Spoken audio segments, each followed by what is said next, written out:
No, there's a bloody big tree in my galley. Awesome. Big tree.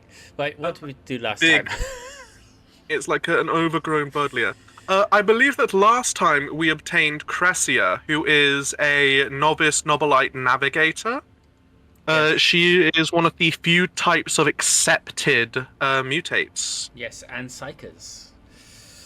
and psychers. She's a double whammy. A double. So that means we completed Electron 5. So we have a choice of Radus Manos, which will give us the Machine Spirit Keeper, possibly, an unidentified ship, and the Prison Planet, which is Yeah. extra So crew. yes, we can do Rykad Minoris, Mm-hmm. the Prison Planet, Mm-hmm. or Oh, Lord Captain. There is some commotion on the officer's deck. The Lady Navigator has left her quarters and is currently in the wardroom, where uninitiated crew members are shunning her in terror. Perhaps you should find what has brought Cassia to the deck. sorry about that. I was like, oh dear. One, w- one day I will stop doing Vigdis's voice like Yeah, that, yeah, but that maybe at the end of Act One, after yeah, we've established what she sounds like. yeah. So let's go see what is going on with our new Indeed. navigator. Navigator. Yeah, it's strange that they are also one of the most powerful psychers as well. Yeah, you'd think they'd be sent straight to Space Daddy Mm. to get nommed on.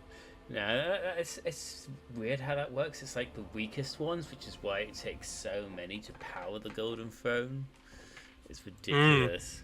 Have you read the new short story? Which new short story?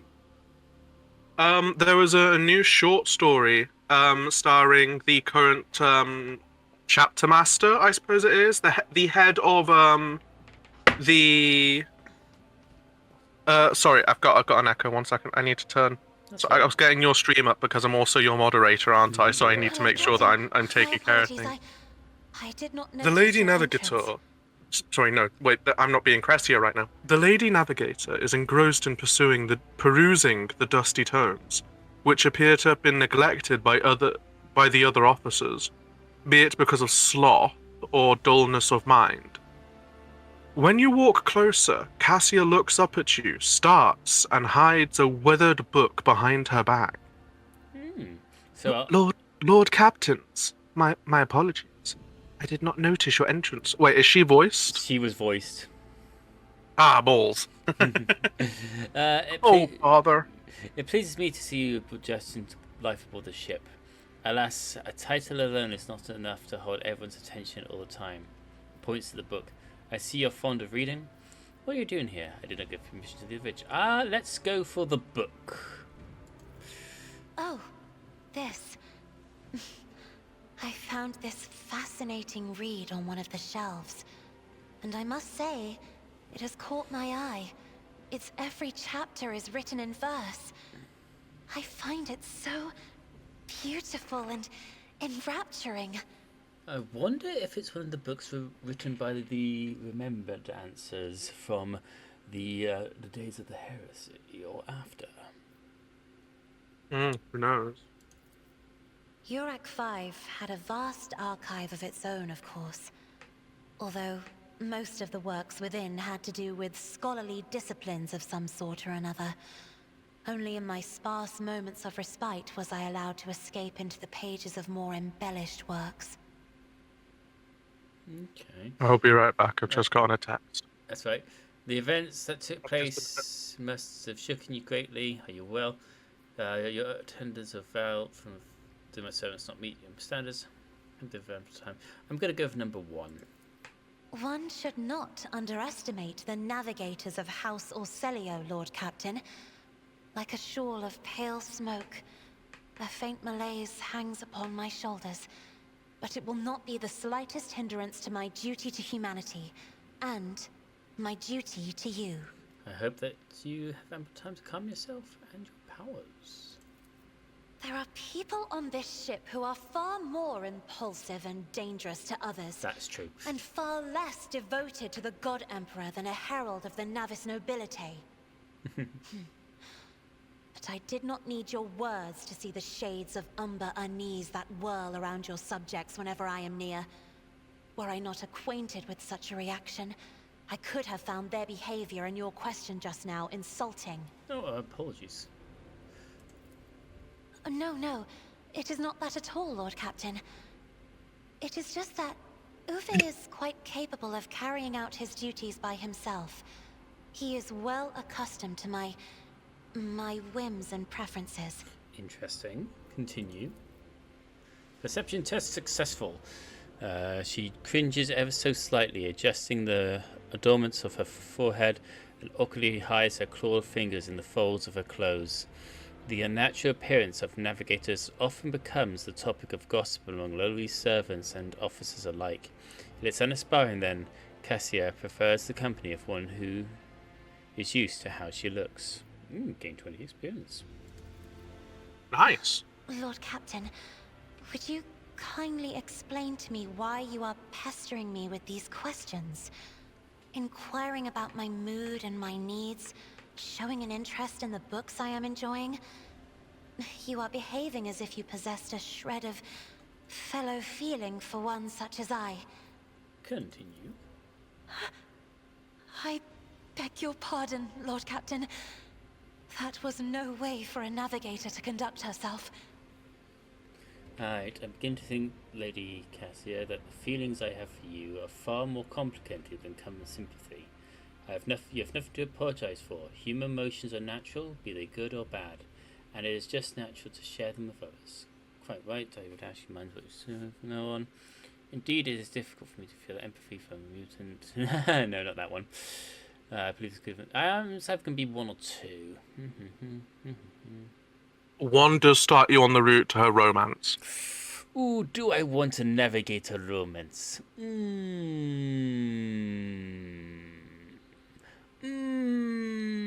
Go on. Two psychics making psycho babies.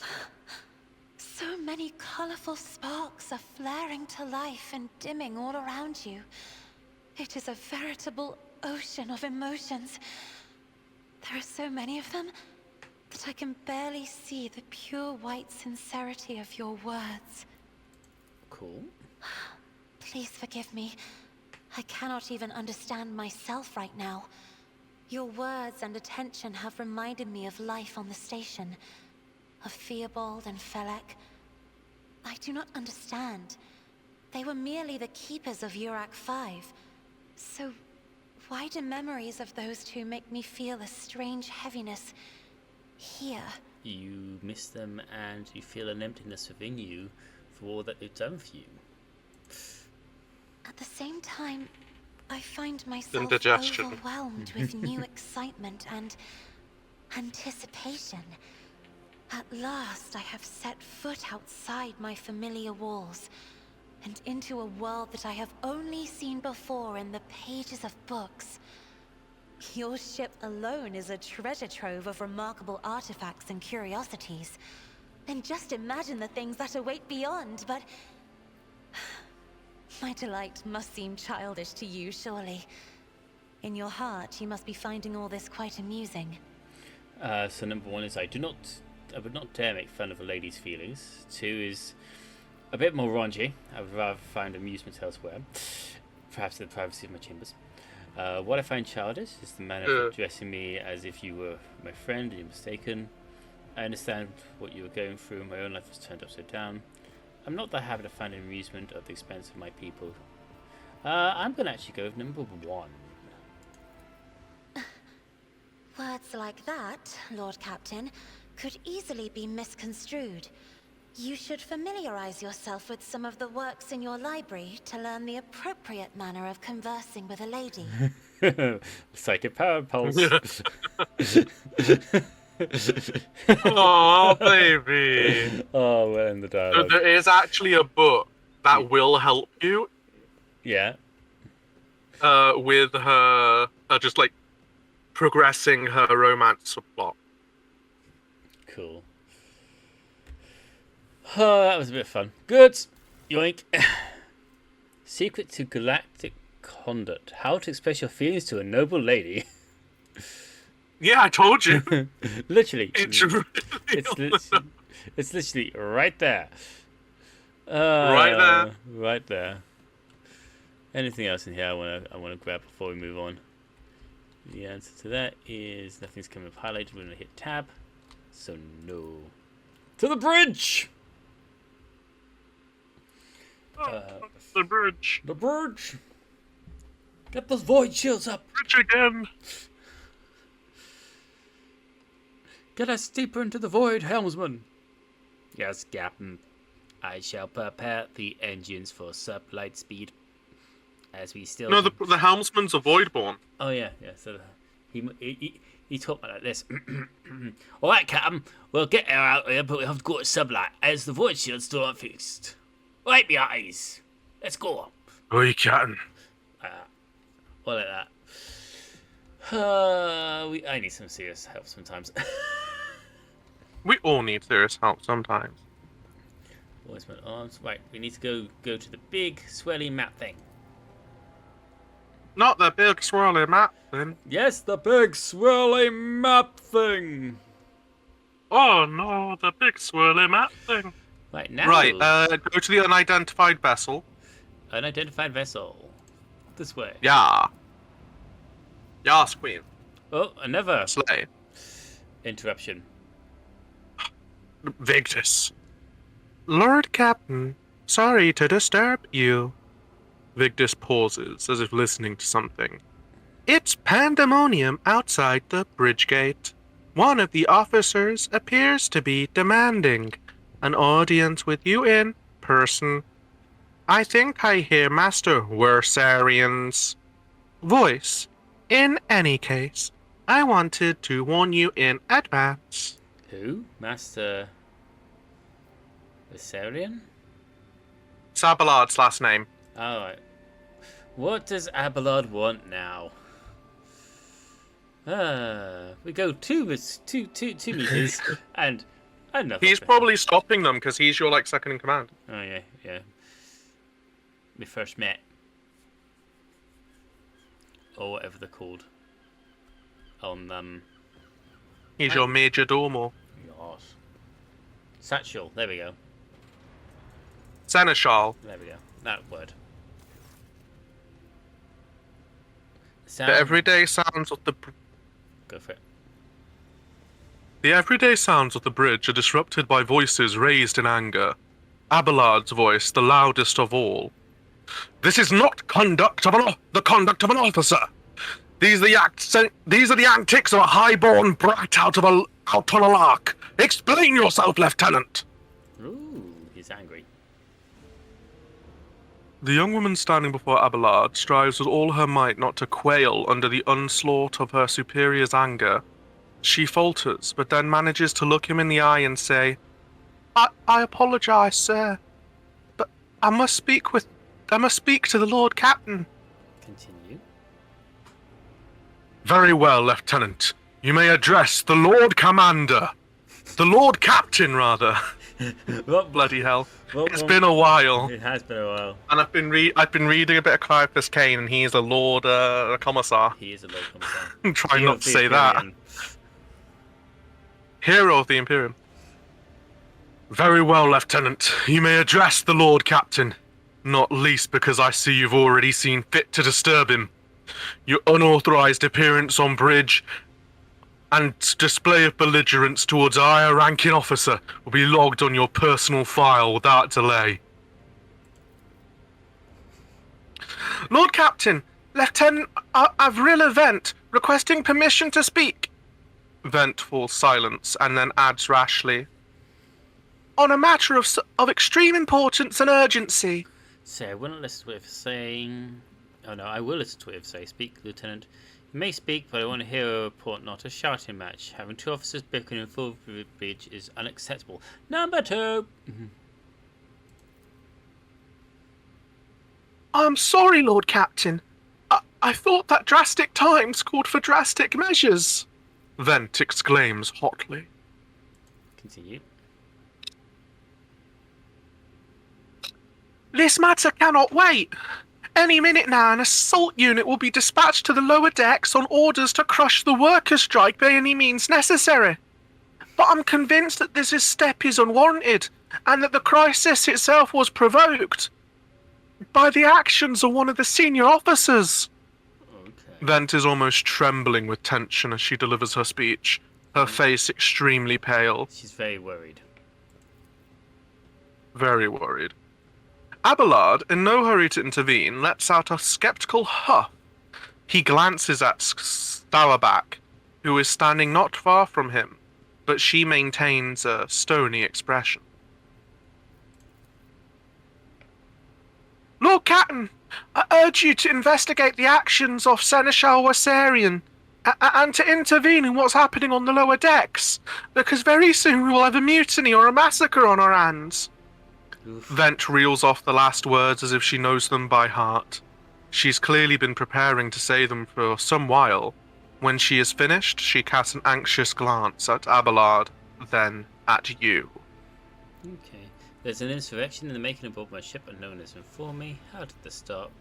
Where does this Sasha shell come to this? Number 1. I would not deem it a problem worthy of a rogue trader's attention. The lower decks, as it so happens, are in revolt. 30-some years ago, we even had a revolutionary leader rise up who dared to establish workers' rule across the entire ship. Took a month to restore order, but even 8 years later, we're still battling rumours that the hero had survived his execution and was on the verge of gathering people to fight against tyranny once more. Abelard scoffs. Needless to say, the rumours were baseless. As the current situation, we've enough enforcers to deal with it. Okay, continue. But on this ship, the word of the Lord Captain carries more weight than a salvo from 100 bolters. I'm sure if the rogue trader addresses the malcontents directly, he will quell the unrest. Okay. I dread to think what problem you will disturb the rogue trader with next. Perhaps you'll ask the Lord Captain to break up brawls in the mess room. I've already given you the means to resolve this problem. You simply need to use them. Fun. If I may, your lordship, sending a hit squad to crush the rebellion is a means of ignoring the problem, not solving it. I mean, she has a point. How did this all start? This situation could boil over at any minute, so I'll give you the condensed version. It all began when the enforcers found a cultist amulet on the body of someone who'd been killed in a drunken brawl. We reported it up the chain immediately, arranged for a cleansing rite to be performed, and opened an investigation. No heretics have been found alive, but the search has brought tensions between enforcers and workers to a head. Ah, okay. And where does the Sasha cell fit into this? Seneschal. Seneschal. I shall explain. Abelard intones grimly. I beg you to hurry. Time is running out. I will not hurry. Since my competence is under scrutiny, I shall speak for as long as I see fit. There is an established order to the way things are done on this ship, and one of the pillars of that system is that the rogue trader's attention is not distracted by trivial matters. It is the Seneschal's role to ensure that. I've always handled internal problems myself, so of course, when I received information about cultists hiding on the lower decks, I took the matter into my hands. So long as I live, not one of the vermin who murdered Theodora von Valancius will find refuge on her ship.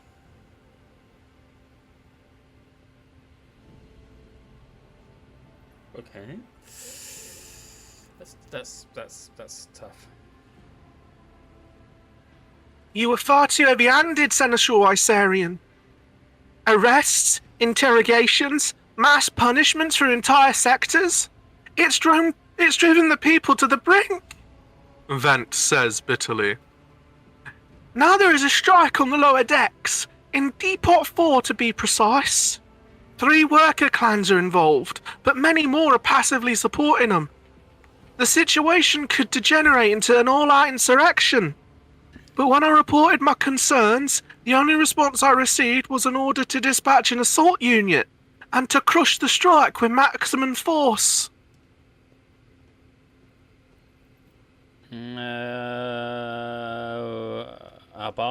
What is Depot 4?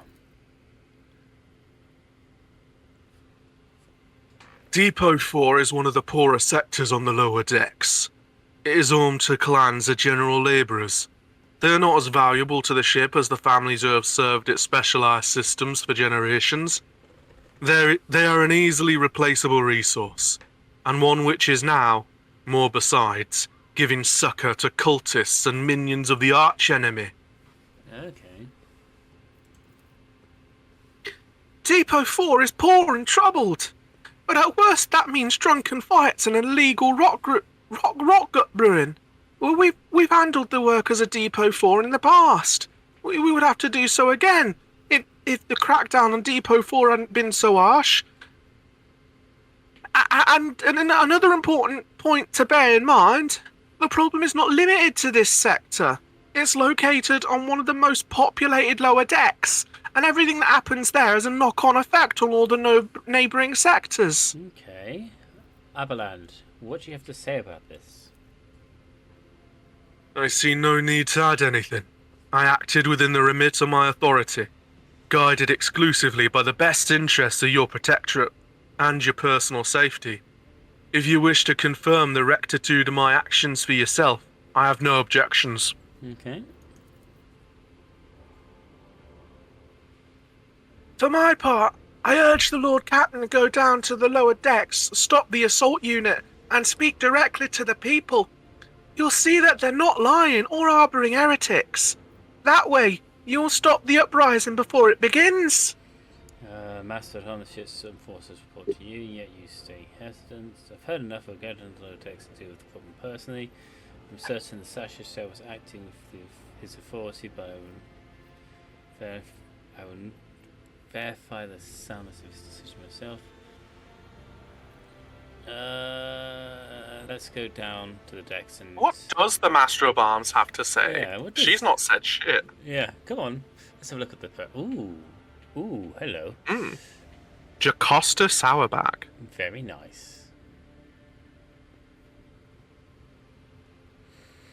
Lord Captain, unlike Lieutenant Vent, I respect the chain of command and realise that it's not within my right to challenge my superiors.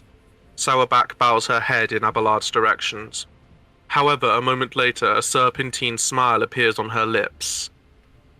That being said, while I entirely share Master Wysarian's opinion on what fate Depot 4 deserves, I must note that this insubordination is a direct consequence of practices that he himself has introduced. Okay. Mistress Sourback, I see you've decided to follow the Lieutenant's example after all. Such behaviour does you no credit. Explain yourself, is what I'm going to go with. The ship's regulations state that the Master of Arms is responsible for resolving all matters related to the ship's enforcers, and yet it is no secret that the Seneschal has a tendency to show partiality. Those enforcers and officers who he has deemed particularly promising are at times given permission to approach him for tutelage. Okay. I cannot deny Master Wysarian's experience and insight. The Seneschal has a record of fostering students who have indeed achieved much and demonstrated impeccable performance. However, extending such patronage over the head of their immediate superior encourages disregard for the hierarchy among your lordship's servants. Today, an enforcer goes to the Seneschal to report an order from the Master at Arms that they happen to disagree with. Tomorrow, they will go to the Lord Captain to object to the Seneschal's order. I notice a pattern in these actions. Abelard, do you wish to respond? You got his name right. Yay!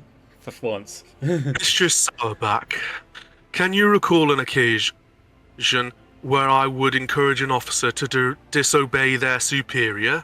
Or one where I would overrule their order? Or show favoritism to those who merited none? Continue.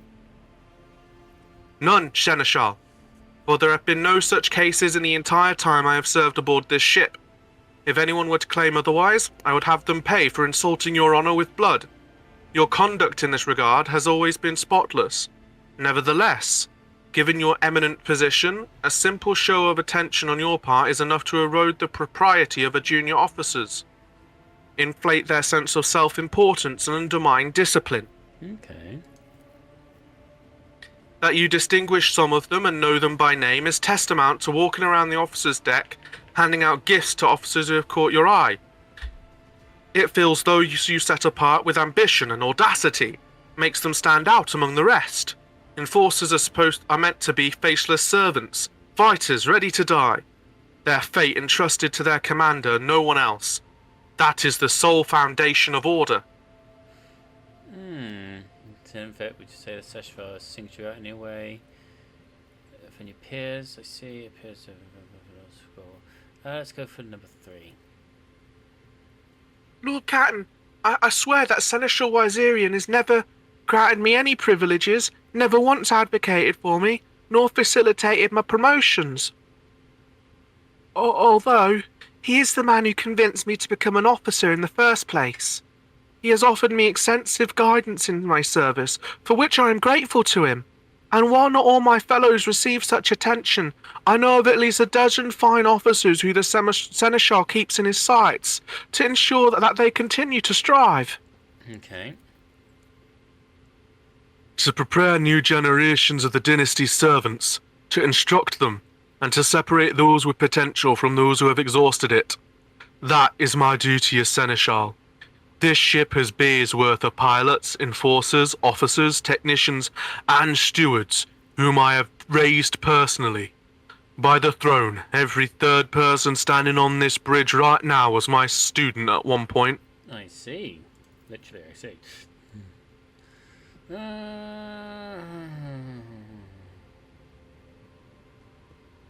I've had enough. Let's go. Let's do this. Praise the Emperor! Vent cannot contain her relief. Thank you, Lord Catton. Abelard grits his teeth slightly. An enterprise bordering on the sophomoric, but please yourself, Captain. However, I categorically insist that I escort you. Yeah, fine. Lord Captain, I regret that the enforcers were unable to handle the situation, which then led to your and the Seneschal's involvement. I consider it my duty to go to Depot 4 myself and see the expedient resolution of this incident. Lovely, we end the dialogue.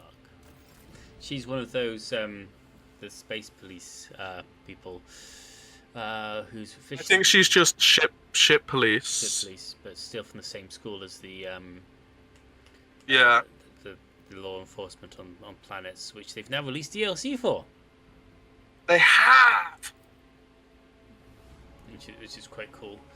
Don't know if I'll get it. The Lex Imperialis. Yes, the Lex Imperialis. They've done one like novel or like big fat omnibus novel of them people, in the entirety that I know of the books. Yeah, I mean, there's a lot of like Necromunda stuff about it. But like a proper like 40k one. Yeah. Right. Let's get this potential uprising out of the way. Hey, it's Wyserian. Take that, scum. I think I know what Look that what is. it is. This is all his fault. All of it. Abelard reflexively wipes the sweat from his brow in a startlingly human gesture, and a telling one. A rare moment where he allows his age and weariness to show through his armor-like veneer of self-assurance. The lower decks are a source of endless problems. Sometimes I dearly regret we cannot replace all the locals with servitors. Did you hear they were shouting your name? People dead, respect the senior fear. They were shouting your name? Of course there were. The organization of the daily routine life of this ship rests on my shoulders. The mountain of challenges and problems from which I endeavour to insulate you, Lord Captain. The situation on the lower decks has been a cause for concern, and I have intervened personally on more than one occasion. That must be why they remember me. They do not know your face. To them, you are a creature akin to legend. One who has stood on the steps of the Golden Throne, no less. Whereas I am the man whose name is attached to every order docking rations or lowering a bay's eaten. We need to get to the bottom of this. Aye, Lord Captain. And stop standing in the piss. Nest made of thermal insulation materials. This must be where the workers sleep between shifts. I'm not experienced. Hmm?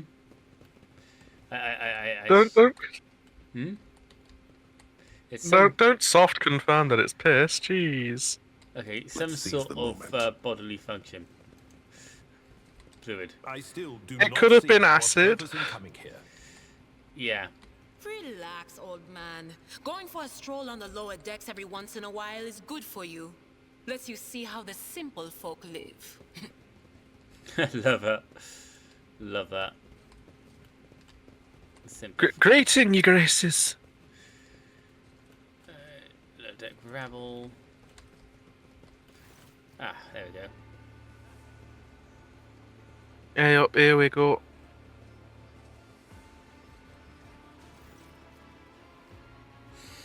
The sounds of a heated discussion reverberate through the ship's bays. Lieutenant Avril Vent of the ship's enforcers is barring the path of her superior, Master-at-Arms Jocasta Sauerback, who has arrived clad in armor. Judging by their expressions and tone, the standoff has dragged on for some time already and has now reached boiling point. For fun. Lieutenant Vent, my patience is wearing thin. I have given you an order, now get out of my way. I cannot comply with that order, ma'am. Vent looks shaken, but there is a fire in her eyes. This is my deck and my sector. So long as this area remains under the Lord Captain's special oversight, no action can be taken without my express permission. There are only 3 people who are authorized to make me stand down. The first officer, the rogue trader, and the Emperor himself. I love how we got our own personal flak armor. So not all of my lessons have fallen on deaf ears. Abelard mutters in crabby approval. He does not clarify whether he means Vent, Sauerback looming over her, or both. My word. Your lordship! Noticing you, the 2 officers snap to attention and salute, their subordinates following suit a moment later. Okay. What's the situation? We encouraged some locals. Their conduct was outrageous. I went to speak to the strikers. Give the assault unit position to open fire! What's the situation? No! Wrong one! Vent's gaze is full of worry and regret. The people are getting desperate, clearly. They saw the assault unit and they decided they had nothing left to lose. I apologise, Lord Captain. It is outrageous. I'm sure the people simply didn't recognise you. It wouldn't have occurred otherwise. We will deal with them once the current situation is resolved. What is the situation? Your lordship, my people have locked down the bay where the strikers are, including their leaders. We have the situation under control as far as resources allow. Continue. Under control, Lieutenant. I came here to lead an investigative unit, and what do I see? The rabble is on the verge of mutiny. There is nothing to investigate. This calls for immediate repressions and firing squads. And you, Vent, are steps away from facing charges yourself. Is that Is that all you have to say? say? Let's speak to the strikers. Abelard's mouth twists, but he restrains himself and says nothing. Right you are, Lord Captain. Allow me to wish you good luck. Hope gleams in Lieutenant Vent's eyes. Oh, here we go. Stay sharp. Caiaphas Cain, hero of the Imperium. He will never die. You know what you haven't done? What's that? Well, look at the top of your screen. Oh, level up! There's a level up! There's a level up! There's a level up! Level up! Level up! Let's give her some more willpower! Alright, what does she have access to? She has Blood Agony. We're not gonna take it. Ebb and Flow. No, we ain't gonna take it.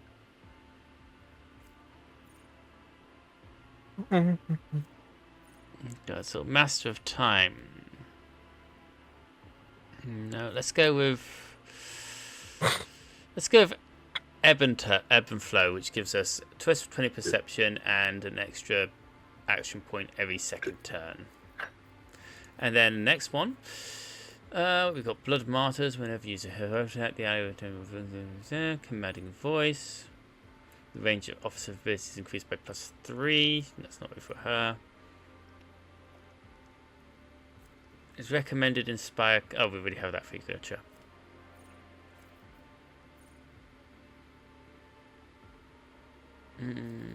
Steel Resolve.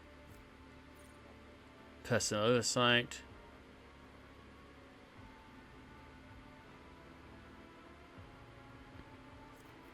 No more content. Ah! What did I do? Took too long. Something happened.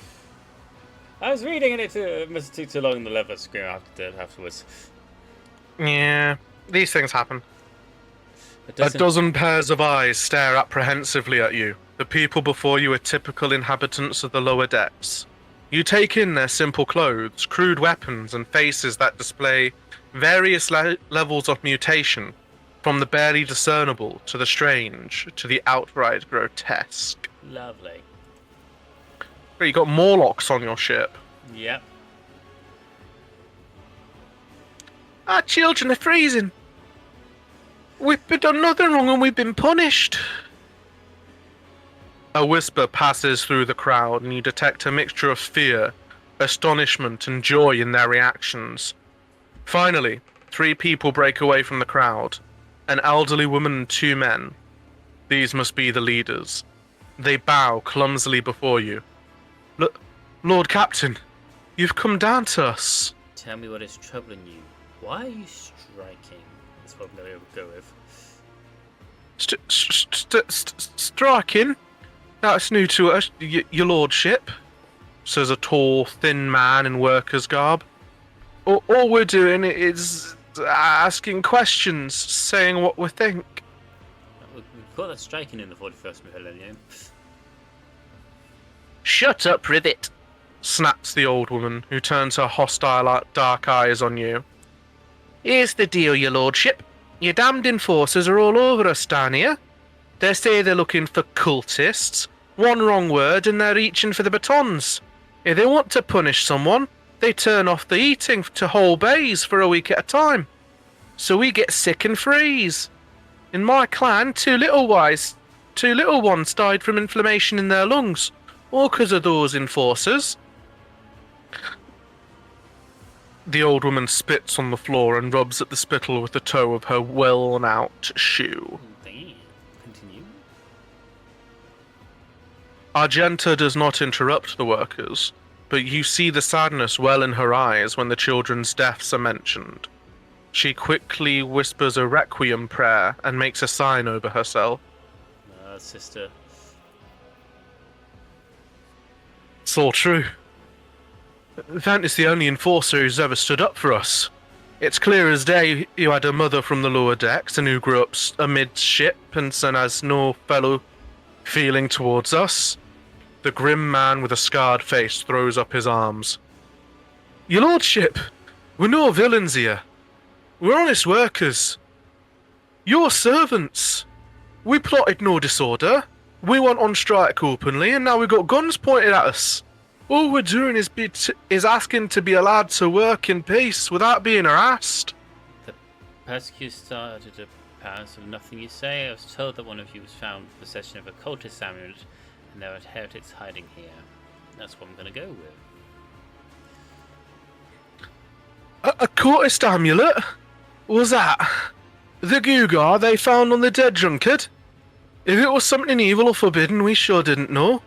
The enforcers just said they were looking for heretics among us, and anyone who obstructed their investigation would be punished. How could there be heretics here? We know our own people. There have been no new faces around. Continue. Definitely not. And if there were, we'd be the first to report them. Mm-hmm. As for this amulet, or whatever it is, they took it off a dead body.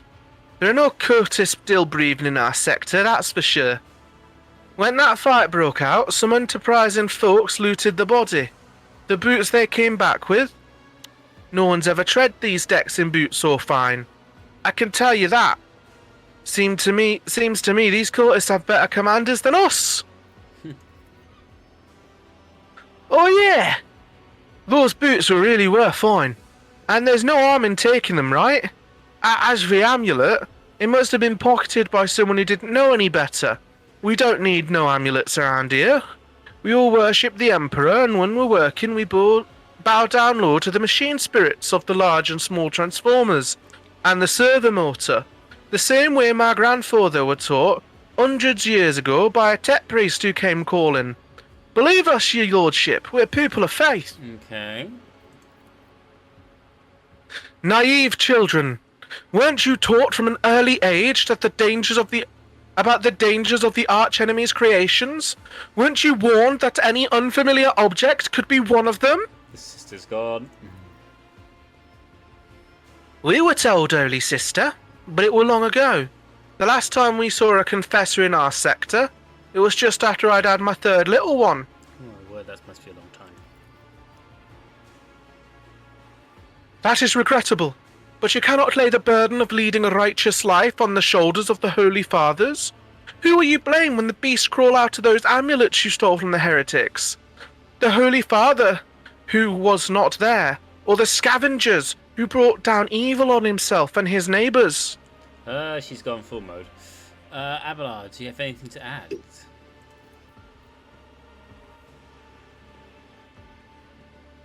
I authorise the use of all necessary measures to locate Chaos worshippers hiding in this sector. The specific steps taken by the officers were not reported to me.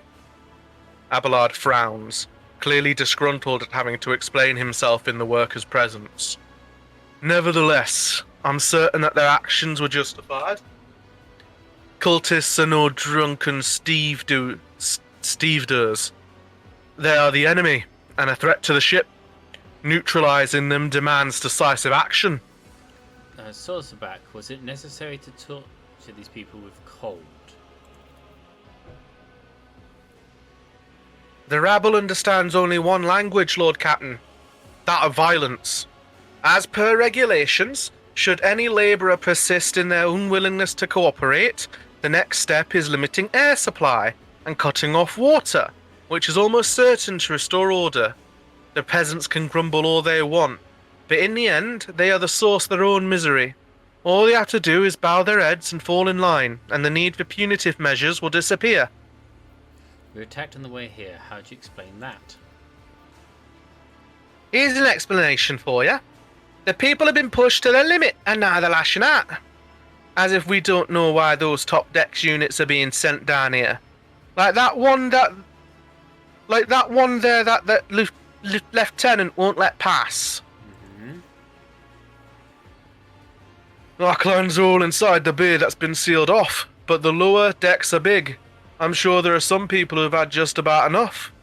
We're getting it from all sides. The soldiers have encircled the ones who've risen up, A death squad just arrived.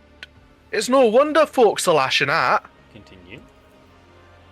Awareness test success. The words... You did succeed your awareness test. Their words seem sincere to you. Their body language and glances traded between them reveal that the news of the attack has shocked them. What changes do you want? Would you look at this? The exalted Lord Captain himself is asking us bilge rats what we want. Well, here's what. We want you to rein in your damned enforcers. To stop turning off the heat and to stop battering everything that moves. No, that's not it. We want the enforcers gone from here. And we want to be armed. Give us arms and we'll govern ourselves. We'll defend ourselves if these cultists do show their faces. I've been leader of my clan for 20 years now. Getting rid of those club-wielding thugs will only improve things around here. You've gone too far, old man. They'll never let the maggots on lower decks live without the enforcers breathing down their necks. They'll probably even insist on enforcers on the upper decks too. As for weapons, what do we need them for? Before the first day's out, we'll have someone shooting their neighbour out of stupidity or drunkenness. We don't need that. If the enforcers stop hassling us, that'll be enough. In return, we'll find the scavengers who robbed the cultist's body and we'll talk to them, one lower decker to another. And if there are any more of those damned amulets about, we'll hand them over to the enforcers ourselves. You speak for yourself and your clan, and I'll speak for me and mine. I don't want empty gestures. I want real change. They promise us the world now, but as soon as the Anointed One turns his back, these brutes will be on us harder than before. All because we dared speak out. The tall worker's eyes dart between the two arguing leaders. Every few seconds he opens his mouth as if planning to agree, but every time he falls silent, simply making a few vague noises of approval. Thoughts must advance what stand. Coercion, 100%. Woohoo! Spreading anarchy on the ship is the first step towards embracing chaos. Putting weapons into untrained hands would do even worse. What's more, the enforcers need to maintain oversight and order. Did somebody just say embracing chaos? Yeah, I know, like... As a commissar, I must protest against this idea. It is you, it's your character that's saying it.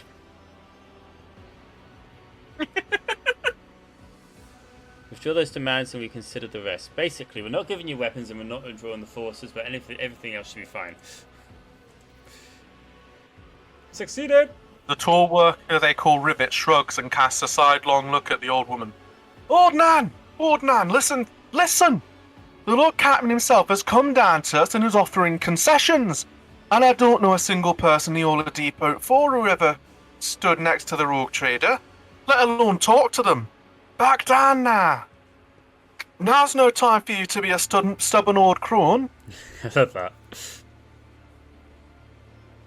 Listen to us, old man. The three clans of Depot 4 ought to act as one. We've made up our minds. It's time for you to decide.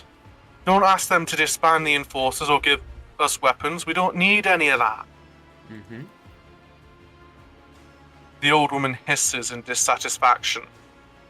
You two are ganging up on me, is that it? So brave now you're against an old woman. But I'll shut up, I will indeed. I won't go against two clan heads on my own. If you want to make peace with the enforcers, make your peace. Okay. That's just fantastic. Lord Captain, we're all agreed. Then it's decided. And I expect you to... maybe get Abelard and the Lord Master at Arms opinions, just in case there's any roles for XP hidden in there. Yeah, true. Abelard? The story about going scavenging for boots and accidentally picking up a heretical amulet doesn't convince me. These people were moments away from rebelling, and possibly becoming members of the arch-enemy. We must not give them what they want, even if they did acquire something innocently, purely out of their own stupidity. That doesn't mean that they're not tainted with corruption.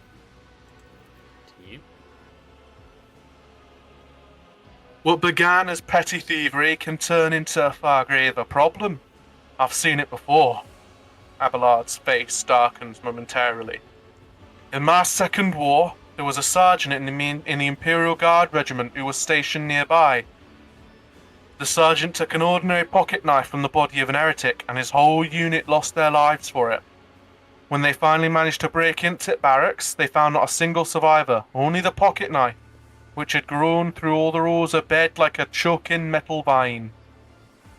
When it comes to scavengers, malcontents, strikers, and whatever they turn into next, my verdict is simple. Give them no quarter. Master of Arms? Give the rabble a grox and they'll take an agri world, Lord Captain. They only understand brute force and will interpret any concession as a sign of weakness. Giving them weapons and recalling the enforcers would be folly.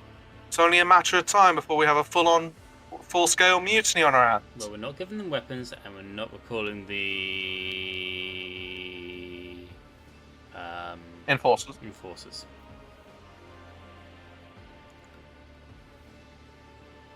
And it's decided the person who should job, and I will expect you to assist in locating any remaining amulets or weapons left by the cultists.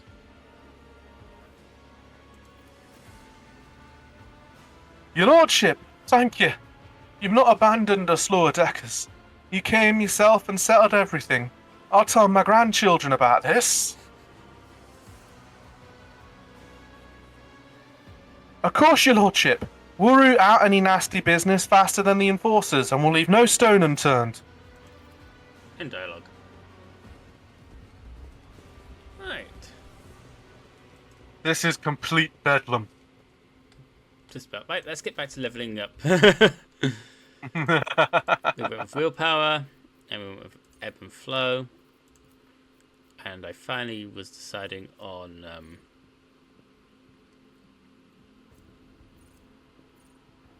commanding voice and more willpower. More? More. Venture forth. Venture forth. Back to the way up.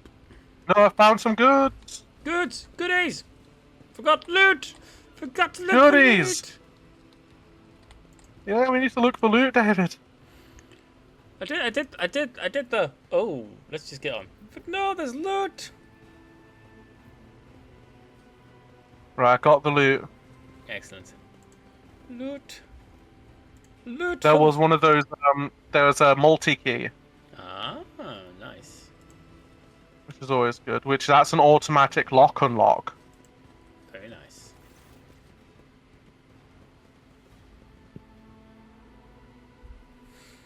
Abelard, what is it you wish to discuss? Why do you want to talk right next to the piss? The bodily fluid that was in a jar. Is this just me? Oh, there I am!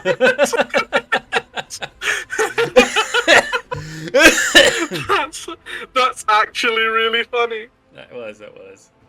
Stopping unexpectedly, Abelard imperiously dismisses the unit to stand at a distance and addresses your other companions, saying, I have an urgent matter to discuss with the Lord Captain. Please give us a moment.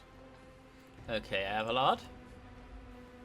Abelard looks at you, and the last vestige of his restraint vanish. Oh, he's not happy. Well, are you pleased with your investigation, Lord Captain?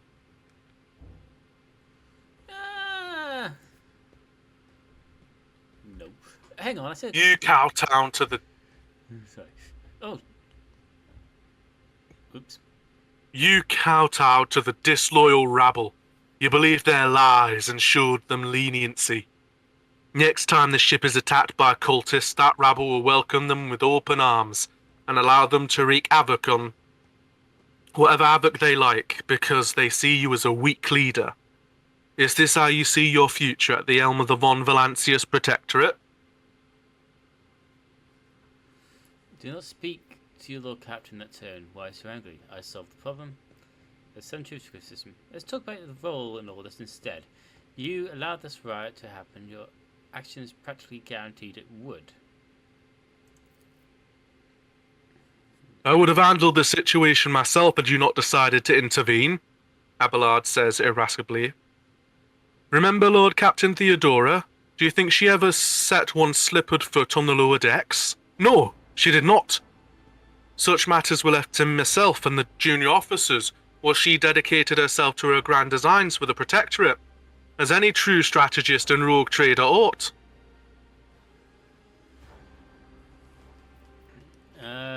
Maybe if Theodora spent on trifling matters, she would have wound up dead. There's a new Lord Captain aboard the ship, and I will not speak for her sake. I would only be too willing to trust my Cecil and not fill my head with such matters, but situations are spell of your control, Abelard. Ooh. Honestly, I think the first one will hit him harder. Yeah, let's go with that one.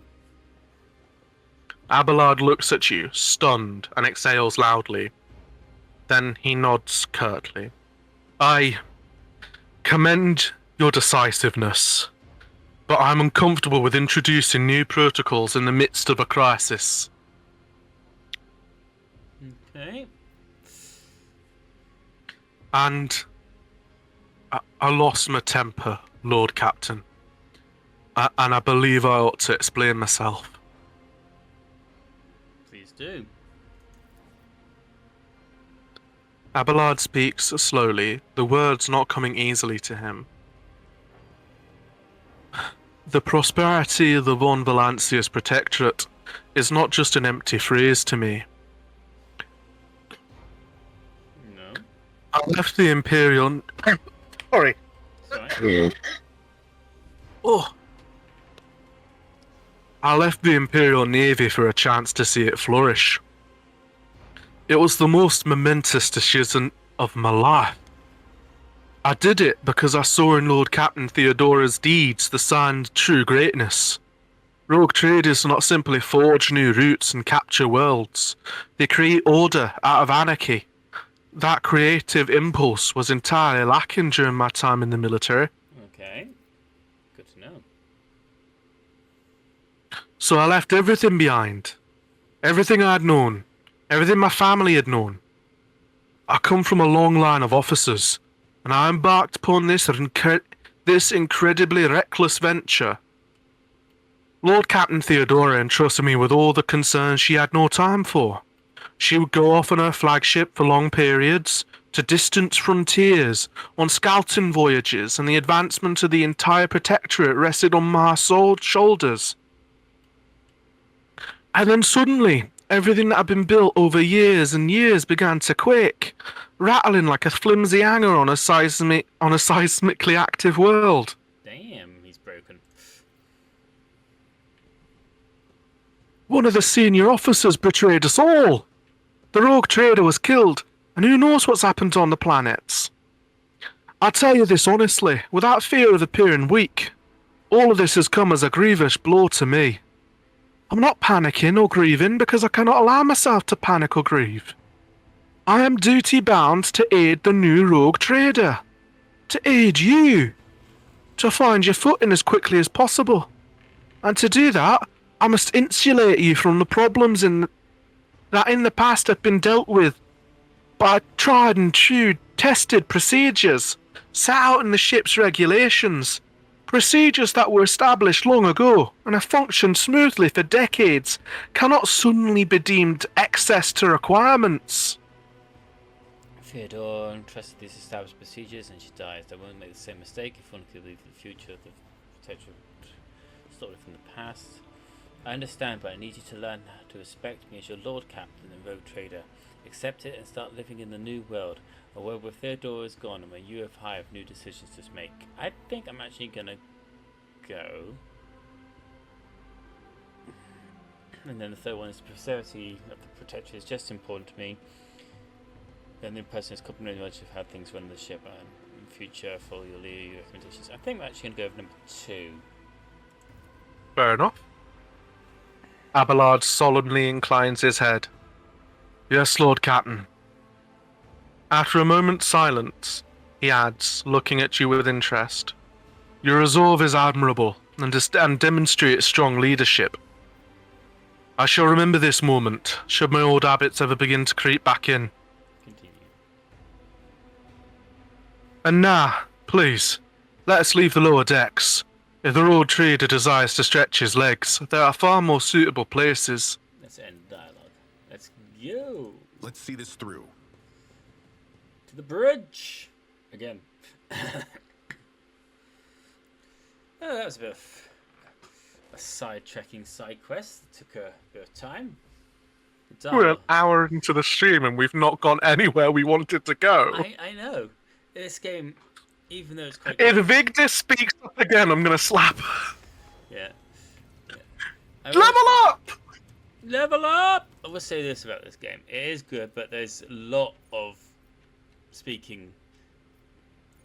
Let's have a look. Oh, the vast majority of this game is speaking. Until the operative's next turn, the allies' attacks also remove exploits and deal bonus damage, precision attack. For the next attack, attacks against a target affected by an exploit. That target's cover, efficiency, and block will be reduced by. That's a bit good.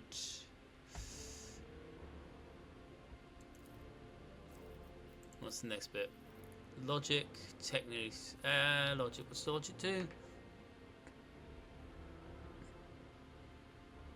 We'll go with that, logic. And then we go to Avalard.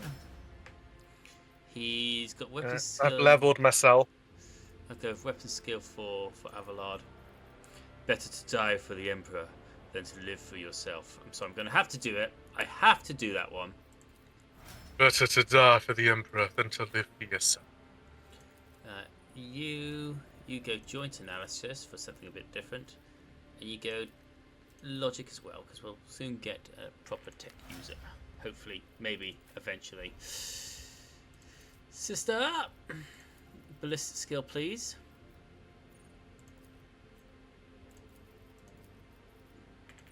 And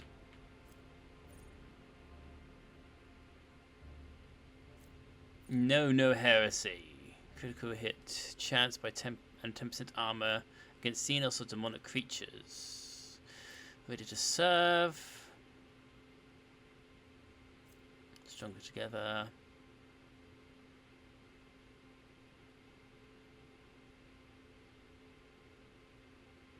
Let's do no heresy, because she is a sister of battle.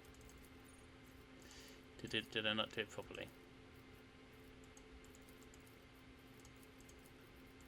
Why are you not? Oh, wouldn't let me select ballistic skill. Oh, okay, that's interesting. Interesting. And then for our psyker, we've got a few psychers here. Yeah, I have already leveled myself up. Yeah. And I've taken that dead shot revolver for myself, because that is nice. Yeah, go. That's good. There we go. Back to the map of the 8 to 16 damage. That is very nice. Sexy. It's a shame it's not, more. But are we actually going to go to this unidentified void ship now? Head to that void ship. The Vox crackles to life, and Master Helmsman Ravor addresses you. What we have here, Lord Captain?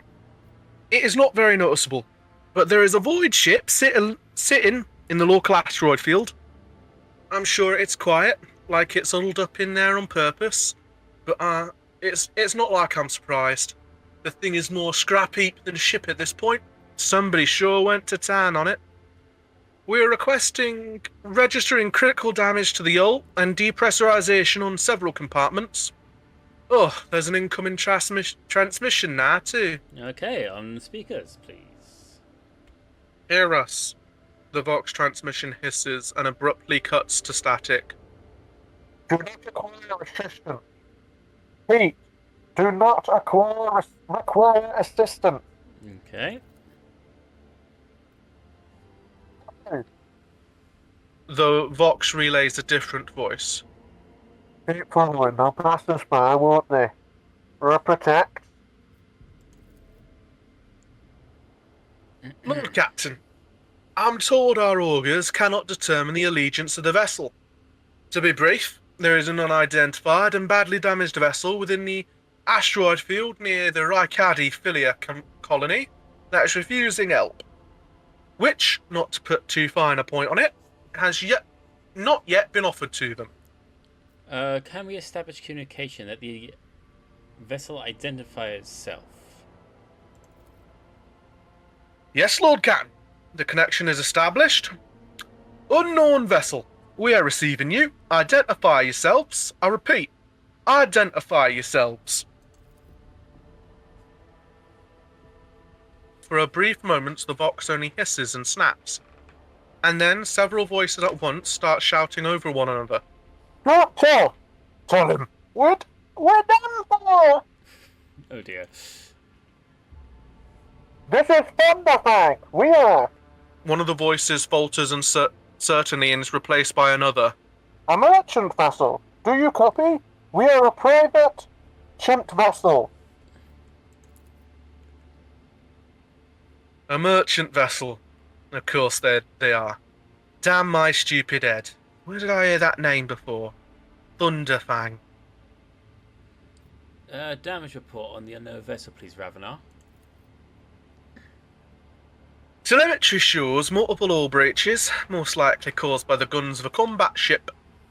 Several compartments are leaking air. The bridge has been almost completely obliterated.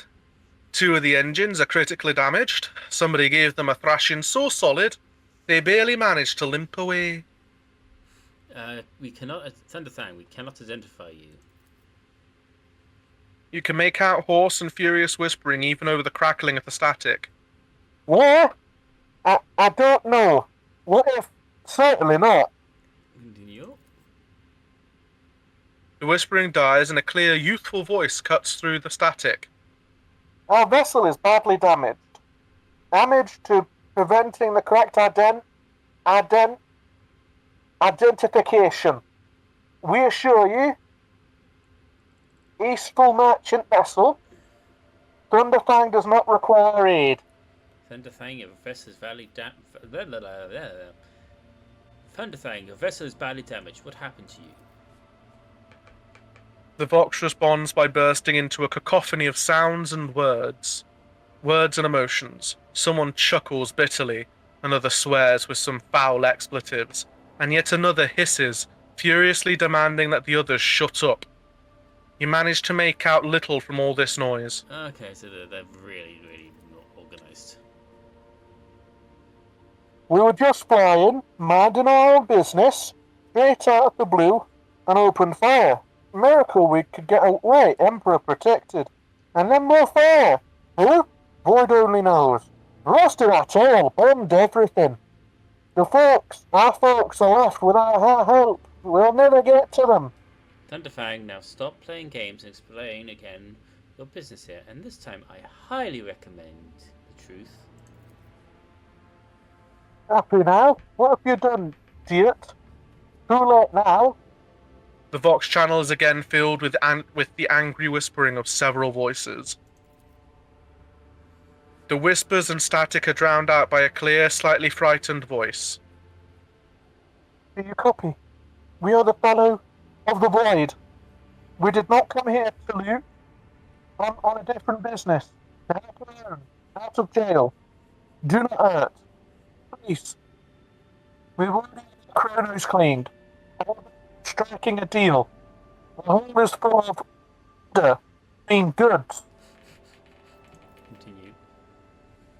In case you're unaware, Lord Captain, the Fellowship of the Void is a disorderly assembly of several dozen pirate factions in the Cronus Expanse. They consider themselves above regular heretics, solely because they sometimes have Vox conversations with those whom they are about to board. Well, up to me, I would make me a salvo from the macro cannons to shake the scum loose from the decks. They certainly deserve it. Okay. Oh, this guy. The honeyed voice of the high factotum interrupts the translation with a polite cough. I would wait on destroying the vessel if I were you. Although the moral aspects of their livelihood do cause some awkward questions, the Fellowship of the Void remains a major supplier of goods to the local market.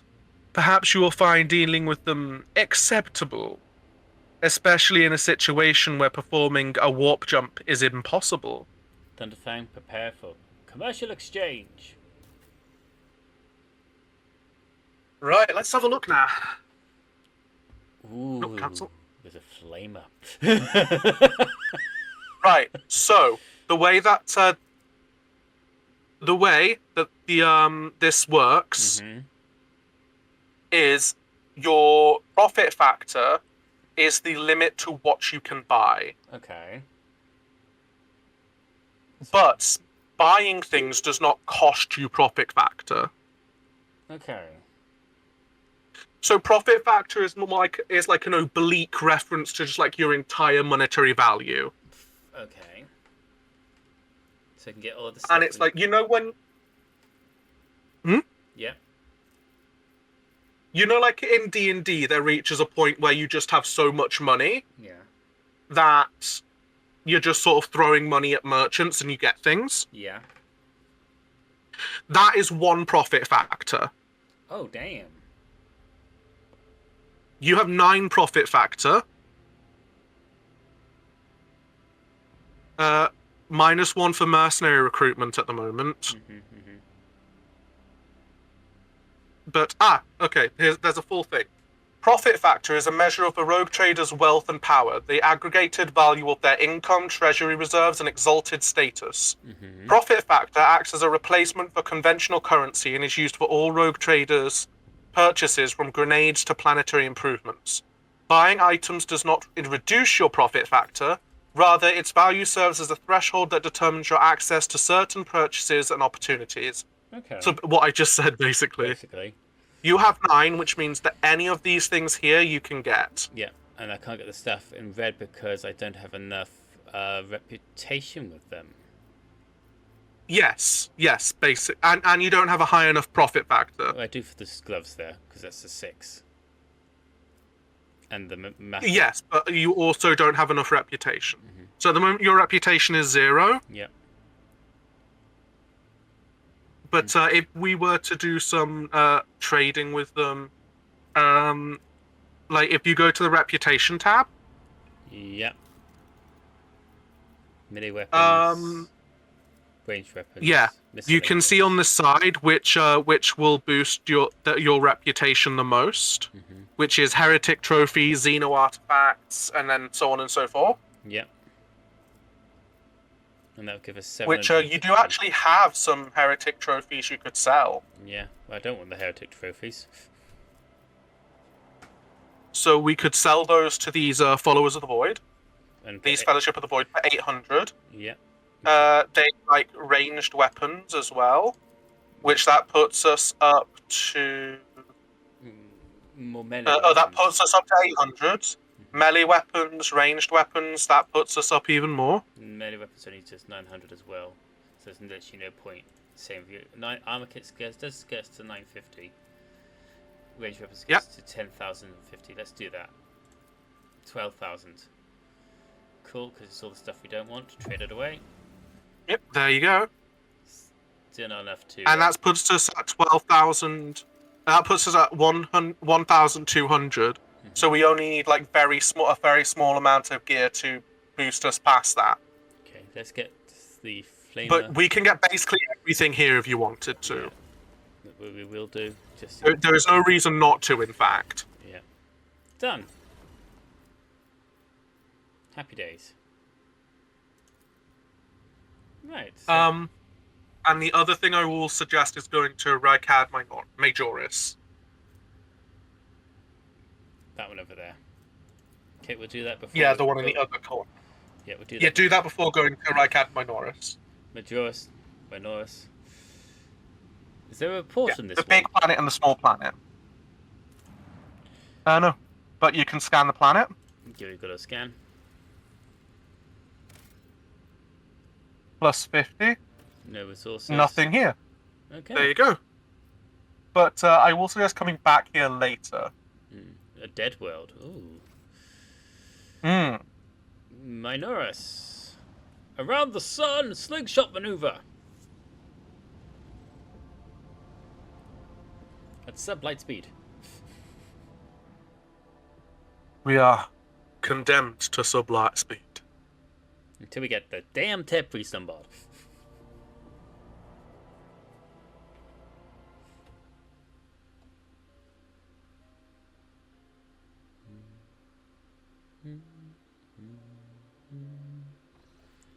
I'm sitting at my desk, almost in a snooze. As the ship makes its way through the star system, a strange fatigue falls over you. I don't know why I'm going northern with all these accents. Because you are northern. Your eyelids grow heavy, and the quill you've been using to draw up yet another order falls from your hand. Okay. Sleepy. Oh, I don't like this.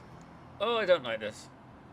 You raise your head with a start. Someone else is here, in your study. You stand up and stare at the dozens upon dozens of corpses surrounding you. Among their number, you recognize the disfigured and bloodied faces of those who died on the ship's bridge, and those you met in your previous life. How is this possible? Where are the enforcers posted to stand guard? It matters not. You are alone against a horde of heretics, risen from the darkness to take your life. Oh, lovely, a psychic manifestation. Not good. As if of its own accord, the shard laying on the edge of the desk, the sole remnant of Conrad Voitver's weapon, slips into your hand. The metal is searing cold. The dead sway from side to side, closing in around you in a nightmarishly slow advance. Oh dear. Okay. Step back. Well, it's never for the vote shake, because he likes me wants me. I do not wish for any of you to die. The dead remain deaf to your words, creeping ever closer with the inevitability of death itself. You belatedly realize that your trembling hand has found the shard within its when its razor-sharp edges cut into your palm. Yeah.